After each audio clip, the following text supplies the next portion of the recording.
Thank you, Shay, for inviting me to speak today.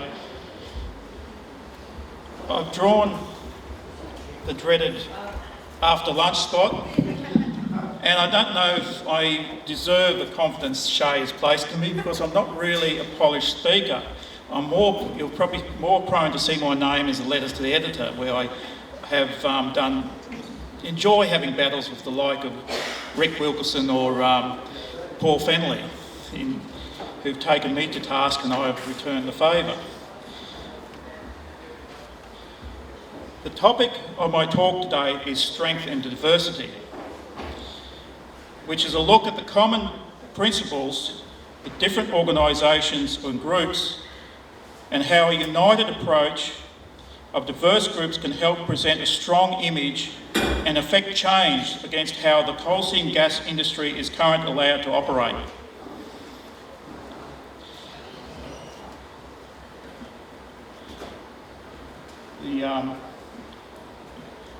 The slide up there is,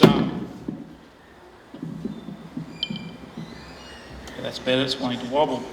The slide up there is a series of coal seam gas impacts that I actually put in a letter when Tim Nicholls had the hide to say, when the first coal seam gas tanker left Gladstone, that we should remember the trouble and sacrifice the farmers were put to. Yeah. And I replied saying, Tim, old mate, I didn't say it like that, but anyway, I said, Tim, old mate, it's been a bit more than mere trouble. Look at these things. And that's some of the things of coal seam gas impact. I want to start with the most important point of all. And I want you to keep this in mind throughout my talk. No matter what organisation you're throwing your hat in with, it is not the organisation that is most important. It is the people you seek to serve. It is the people out there that need support. As soon as a society allows a minority or even an individual to be collateral damage for the likes of an economic benefit or even what appears to be worthy cause, then it is operating on an ethically deficient basis. The coal seam gas industry has been given priority for almost unrestricted development at considerable haste at the cost of landowners and the productivity of agricultural lands. Some mining companies are also operating not as good corporate citizens, and not to say you want to come up against a government corporation such as Powerlink, which Jenny York talked about earlier. You know, they were back in the Stone Age, those people, when it came to treating landowners.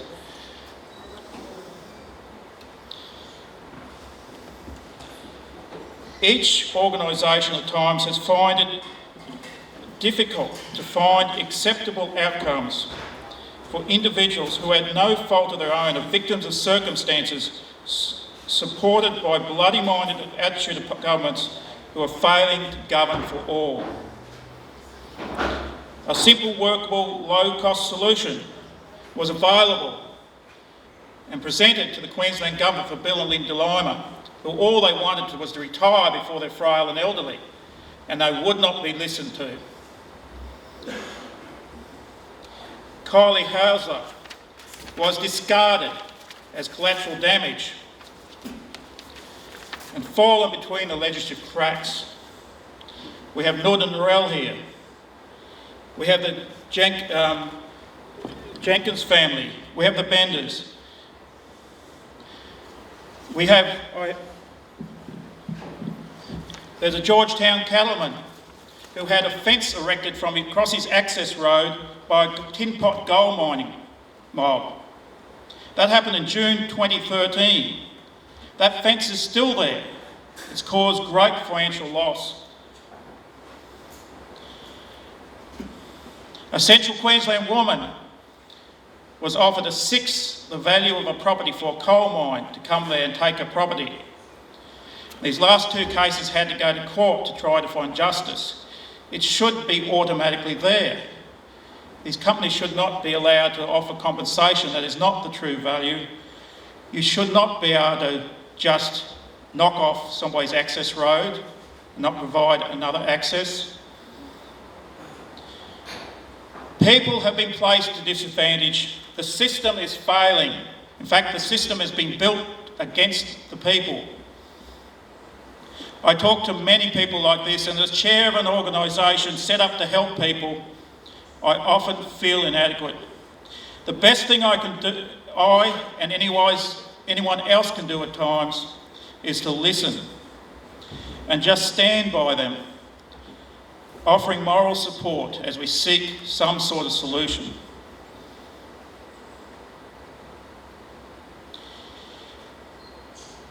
As if individuals, we often feel inadequate in one aspect or the other. We each have some skills, and as we come together in groups and organisations, we complement each other's skills. Even in the different groups, we have our own strengths and weaknesses. For part of this presentation, I will talk about the recent history of PRA, not with the aim of promotion, for what I say will include weaknesses of our organisation, but with the aim of illustration to support the topic of this presentation, strength in diversity. Today is called Unity Action Symposium, with a call to unite for the future. This could be seen as a call to unite as one single supergroup. After all, pooling the greater number of people will draw together a great amount of talent. And isn't the case that politics is a number game and politicians count the numbers who may be for them or against them? I'll return this later. But before I get too far in this talk, I must warn you. I must warn you that you should not listen to me according to the words of a prominent figure in December 2010, who said, PRA is exactly what we must avoid in addressing coal seam gas issues. I assure this audience will take seriously the words of the now former Deputy Premier, Minister for State Development and Infrastructure and Planning, Jeff Seeney. This attack came completely out of the blue in an opinion article piece published in the Queensland Country Life in December 2010. Remember, the LNP were in opposition at the time, not gaining office until early 2012. PRA had not addressed any comment to the opposition. In fact, PRA, as far as I know, had no recent contact with Mr Seeney at all. PRA had been with increasing persistency, bringing to the then government's attention and to the general public what landowners were being subjected to and what appeared to be a blind rush to roll out this new industry, coal seam gas. People were being disadvantaged. Mr Seeney wrote, "It is clearly absurd to suggest a reality check of the coal seam gas industry operation over the past 10 years. It's an appalling idea. And in regard to CSG issues, we can build a credible case of demonstrable facts and verifiable mainstream science that will withstand any reality check." The then PRA chairman, Ron Bainish, asked for and was granted the right of reply in the next week's publication. And he wrote these words directed at Mr Seeney. "Let's see him build a credible case of demonstrable facts and verifiable mainstream science that will withstand any reality check in the CSG energy industry." Labor Minister Robertson is much closer to the unfortunate reality to claiming to proceed with the oxymoric adaptive precautionary principle. There lies the nub and the core of the dilemma. Neither position is obtainable or sustainable. Ron later in his opinion article wrote about CSG. "The risks of coal seam gas extraction are real. Otherwise, there'd be no need for the complex regulatory controls that have been imposed. The major problem is that if damage occurs, it will be almost impossible to remedy, and that remedy will depend on the government of the day, no matter what colour. These two opinion articles and comments published in the Rural Press Farm Online website, together with the comments to those two opinion pieces, make for an interesting case study from which many points can be extracted. For example, Ron writes about the effectiveness of small interest groups to bring about government legislative change. Mr. Sini correctly stated that PRA was formed in response to the shameless injustices of the Vegetation Management Act, and the new organisation received a lot of early support from landowners.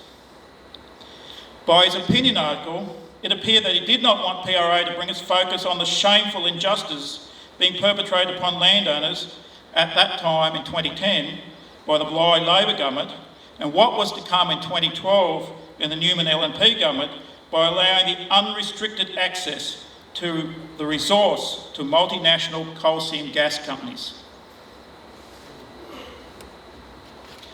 I've shown an unflattering light on Mr. Sini of the LNP, but in this talk I will also give condemnation to the contempt shown to landowners and primary producers by the Beattie Bligh Labor governments over a 20-year period.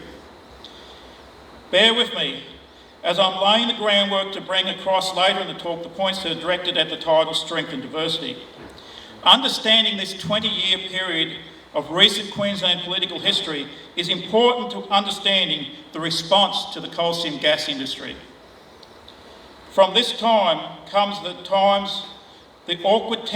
at times is an awkward tension that exists between some of the groups that now find themselves on parallel paths advocating against coal seam gas injustice. It was from this time that the highly commendable work of past departments of agriculture was gutted. Agency staff were either re-employed or made redundant, and extension work largely abandoned. It may be for the best intentions that AgForce, the agricultural sector's peak body, took on government contracts to disseminate information. The government got what it wanted. It got the money was paid to facilitate unpopular policy to farmers.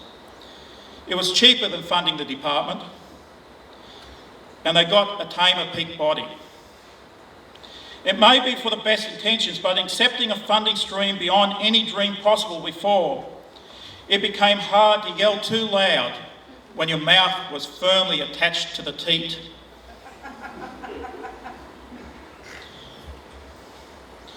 This became evident in the wake of the Newman government passing the appalling Mineral and Energy, commonly known Common Provisions Bill Act, that in an unprecedented move, the Queensland Country editorial questioned the deafening silence on the part of AgForce. I sincerely hope that such silence is a thing of the past.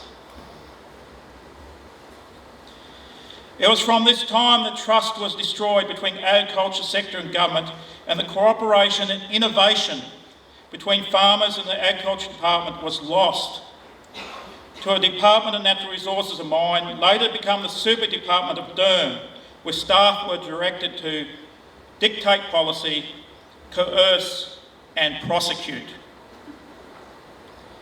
People not aware of this past have speculated why Queensland farmers capitulated in the face of the coal seam gas onslaught. There are other reasons, but amongst them is that they felt abandoned by anyone in government to look after their interests. And the peak body was now providing education to how to adapt to living with coal seam gas. Most of the landowners who signed contracts with CSG companies did not do so because they are happy with the industry, as the likes of APIA falsely propagate, but because seeing no other possibility than to get the best deal they could, which was often inadequate. What was motivating Mr Sini from the opposition benches in 2010 to write this opinion article, to which online commentators were mystified, puzzled and asked, "What point are you making?" The future revealed a Newman LNP government making legislative changes at the same breakneck speed that the Bligh Labor government set loose the CSG monster. All the various groups trying to ensure a better future for landowners disadvantaged from CSG were buried in submission writing.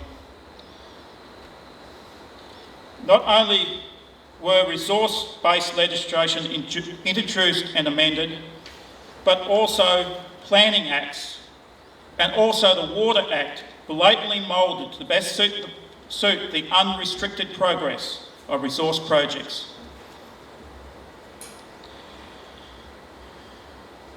The slide at the moment should show the three-ring circus that happened at Boneville near Dalby, where they claimed a whole 40% more strategic cropping land. It actually meant stuff all, because if a lease had already been granted, then the new areas did not apply, and most of the projects had been already granted. In light of all this, I'm keen to attain and read a book reviewed in July 2013 by an online friend of mine, retired newspaper journalist John Mickelson. The book review is called Mining Capture Politics, and John writes, "Governments change, but the politics surrounding mining and resource developments don't, according to the author of a controversial new book about to be launched in Gladstone. Road to Exploitation, subtitled Political Capture by Mining in Queensland, follows years of painstaking research. The book authenticates not only landowners concerned about coal seam gas and coal's unacceptable impacts upon their strategic cropping land and aquifers, but also concern about damage to the Gladstone Harbour ecology through examples of sweetheart deals entered into by Cabinet that bound the government, regulatory and administrative agencies to policies of minimum compliance, lack of regulatory enforcement, false benchmarking of science, and eventually abandoning of coexistence with behind-the-scenes resignation of unavoidable impacts. The book's context and documentation justify the title and demonstrates this principle: capture executive government in Queensland, and the regulatory and administrative processes are captured as well.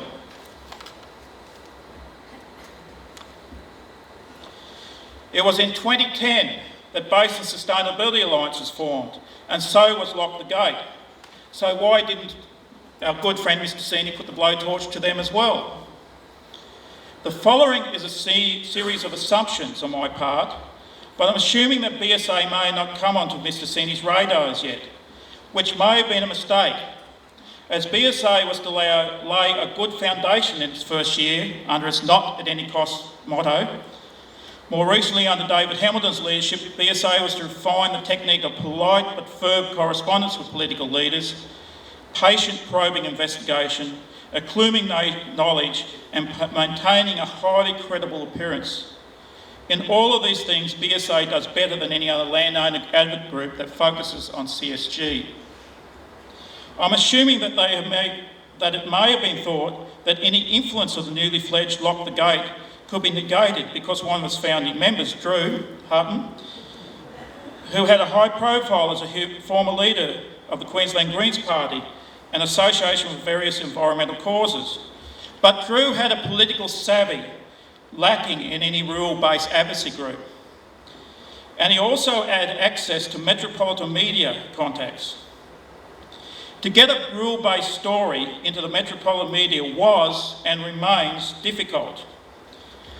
Lock the Gate has a simple message: to sell to sell, and it also appeals to an urban audience. And a lot more people got to know about CSG, the potential impacts and the disadvantage placed upon landowners. PRA came under attack in December 2010 because it could not be pigeonholed as an environmental group, and also it had a successful record of legal action against DERM, with 12 wins out of 13 court cases. To be clear, and somebody wins court cases you don't want against you, even when you might support them in opposition. When you get government, it's a different story, isn't it? To be clear, PRA isn't an anti-environment, rather pro-supporting disadvantaged landowners. Repeating what I said before, as soon as society allows a minority or even an individual to be collateral damage for the likes of an economic benefit or even what appears to be a worthy cause, then it is operating on an ethically deficient basis. PRA advocate on behalf of people using two pillars of science and specialist legal opinion. PRA also had the maximum that if a government or majority of the population wanted something that caused disadvantage to landowners, then pay for it. Over the last 12 months, there's been a concerted effort to polarise the debate about coal seam gas, directed largely at the urban population. Resource advocacy groups, APIA and Queensland Resources Council, together with Newman government ministers, have taken pains to promote the concept that only radical greenies were against CSG.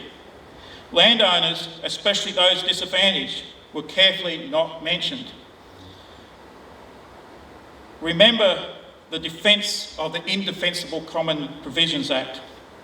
In December last year, with government ministers repeating that only radical greenies had problems with the new Act. Andrew Cripps, the Minister for Natural Resources and Mine, sounded more and more ludicrous as time went on, especially this exchange recorded for prosperity in Hansard. This is Mrs. Cripps speaking.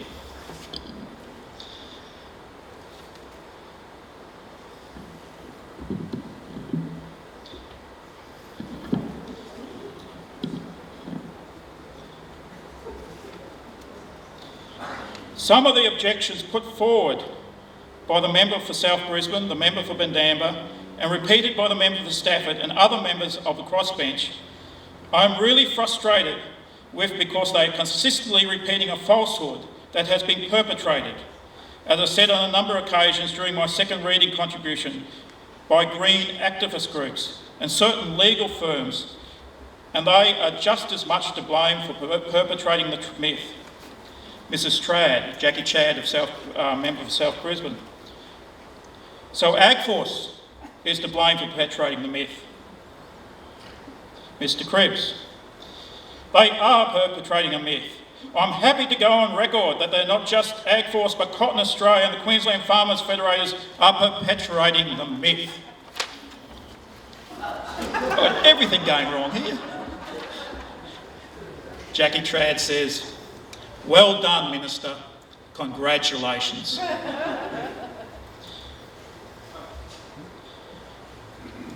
Earlier, when the Common Provisions Bill was before the Parliamentary Committee, there was only one hearing date appearing on the committee's webpage, and no landowner or rural advocacy group had been invited. However, the Environmental Defenders Office had been.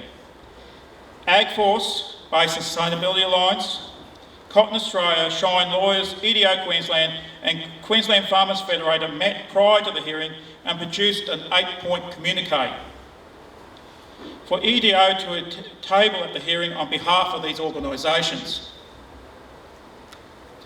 This united approach resulted in 3 more hearings being scheduled, and 2 of those hearings are very important. The Toowoomba Mackay transcripts should check up on, because it allowed landowners to go there and state their case, and that is recorded now in what is effectively Hansard.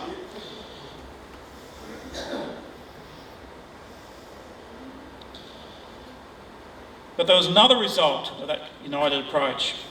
Very interestingly, Michael Roach of QRC sent an email to the rural advocacy groups who took part in this communique.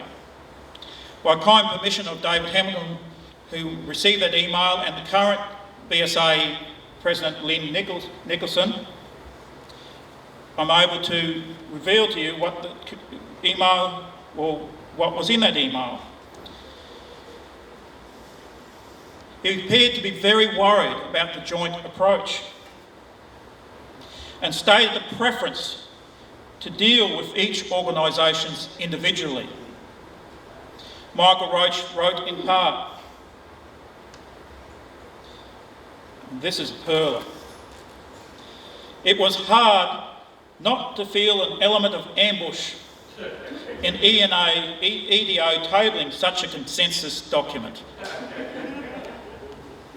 I would have hoped that each of you would have felt comfortable approaching QRC with any concerns and would urge you to do so in future.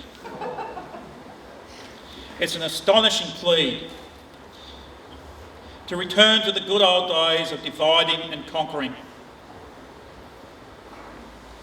This is a case where the divide or the diversity of an advocacy group organisations coming together on core principles proved to be powerful.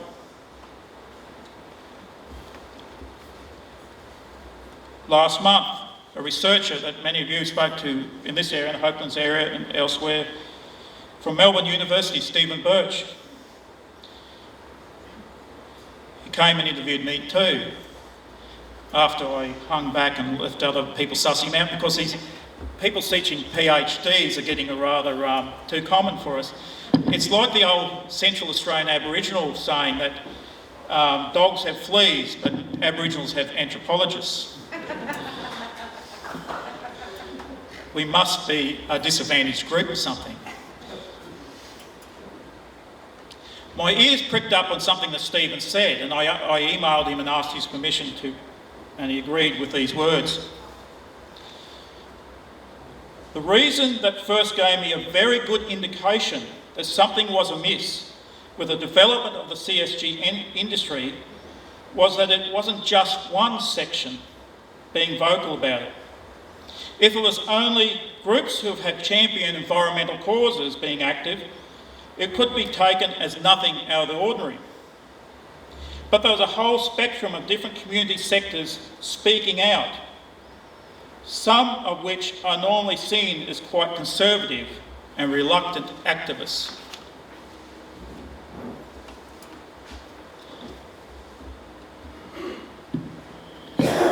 We had this day is hosted by the Hopelands group, and we had Jenny speaking on behalf of the Wood Duck group. And small community groups where CSG Energy is about to come into and getting together is very important. It's very important to get together and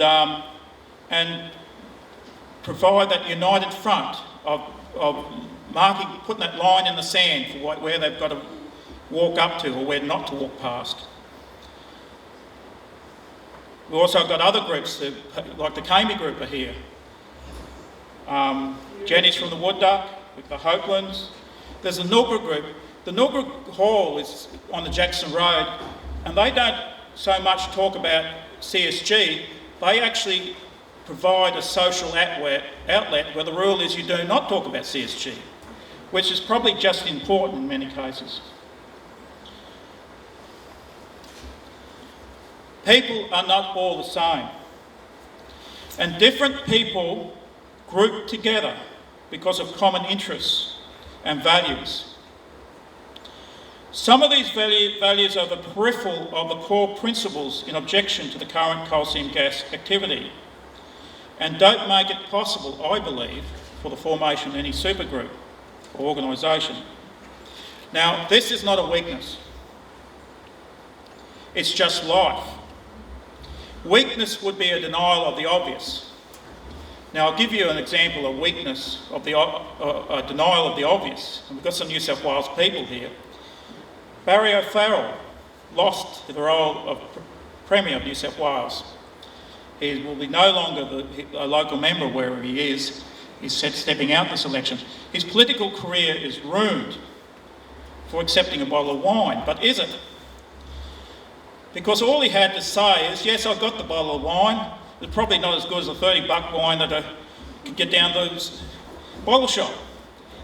It was denial of the obvious. It was stupidity that he lost his position in politics. Not so much corruption. We need to focus on what we agree, while recognising the important differences. We can be united in a core belief, and real strength comes from recognising others' differences with honesty, respect and civility.